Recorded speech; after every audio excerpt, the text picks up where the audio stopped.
সব তো মোহাম্মদ সাল্লাল্লাহু আলাইহি সাল্লামের পিছনে লাইন লাগাইছে। তখন তারা হযরত ওমরকে লাগিয়ে দিল যে এই লোকটাকে যেখানে পাওয়া যায় সেখানে মারো। হযরত ওমর রাদিয়াল্লাহু তাআলা আনহু তখন জাহিল, তিনি কাফের ছিলেন, মারার জন্য নেমে গেলেন। কোথায় পাওয়া যায় খুঁজতে খুঁজতে জানা গেল যে তিনি মসজিদে হারামে নামাজ পড়ছেন।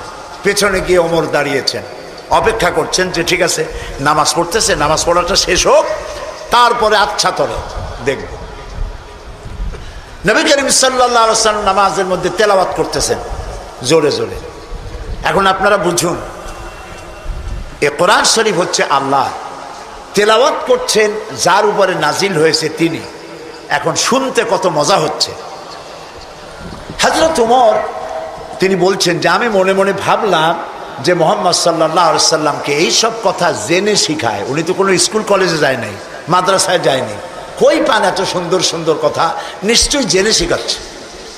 হযরত ওমর বলেন আমি যখন মনে করছি নবীজিকে মুহাম্মদ সাল্লাল্লাহু আলাইহি ওয়াসাল্লামকে জেনে কথাগুলি শিখিয়েছে, অমনি তিনি নামাজের ভিতরে তেলাওয়াত করলেন ইন্নাহু লাকাউলু রাসূলিন কারীম।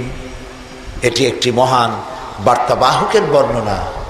হযরত ওমর চিন্তা করলেন সর্বনাশ, আমি মনে মনে চিন্তা করছি জেনের কথা, আর উনি জবাবে বললেন না জেনের কথা না, এটা সম্মানিত বার্তাবাহক তিনি বর্ণনা করেছেন।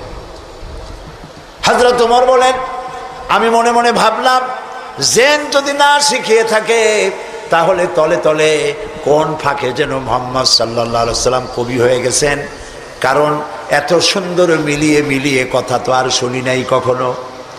হযরত ওমর বলেন আমি যখন ভাবলাম তিনি কবি হয়ে গেছেন, অমনি তিনি নামাজের ভিতরে আমার এ কথার প্রতিবাদ করলেন। তিনি পড়লেন ওয়ামা হুয়া বিকাউলি শাইরিন কালিলাম মা তুমিনুন। না না না, এটা কোনো কবির কথা নয়, তোমরা খুব কমই বিশ্বাস স্থাপন করো। হযরত ওমর বলছেন কি সাংঘাতিক কথা। চিন্তা করলাম জেনের কথা কয় না, জেনের কথা না, চিন্তা করলাম কবির কথা মনে মনে, আর উনি প্রকাশ্যে জবাব দিচ্ছেন যে কবির কথা না। তাহলে তো শুধু কবি, উনি কবি হন নাই, উনি গণকও হয়েছে, তা না হলে আমার মনের কথা বোঝে কেমনে? হযরত ওমর বলেন আমি যখন মনে মনে চিন্তা করলাম তিনি গণক হয়েছেন, অমনি নামাজের ভিতরে তিনি আমার এই কথারও জবাব দিয়ে দিলেন। তিনি পড়লেন ওয়ালা বিকাউলি কাহিনিন কালিলাম মা তাযাক্কারুন। না, এটা কোনো গণকের কথা নয়। সুবহানাল্লাহ, তোমরা খুব কমই উপদেশ গ্রহণ করে থাকো।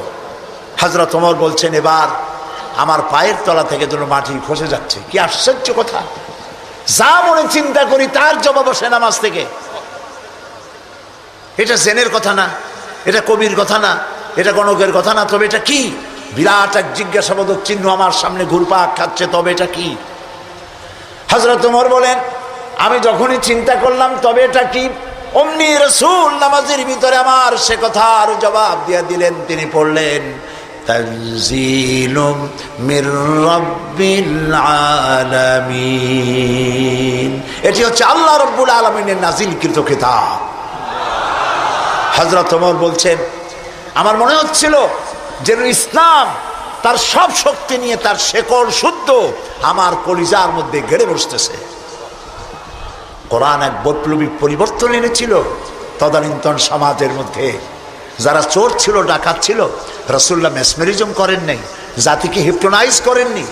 গোটা জাতি চোর, ডাকাত, জেনাকার, বদমাশ, সন্ত্রাসী, সুদখোর, গোটা জাতির মধ্যে একটি বিরাট পরিবর্তন এসে গেল। যারা ছিল চোর, যারা ছিল ডাকাত, তারা মানুষের সম্পদের পাহারাদার হয়ে গেল। সুবহানাল্লাহ বলবেন না? যারা নারীর সতীত্বের জম ছিল তারা নারীর সতীত্বের সংরক্ষণকারী হয়ে গেল। যারা যারা সুদভিত্তিক অর্থনীতি দিয়ে গোটা সমাজের সম্পদকে কক্ষিগত করেছিল তারা কোরআনের সংস্পর্শে এসে সারা জীবনের সঞ্চিত সব সম্পদ অবারিত উন্মুক্ত হস্তে গরিব জনসাধারণের জন্য দুহাতে বিলায় দিতে লাগলো।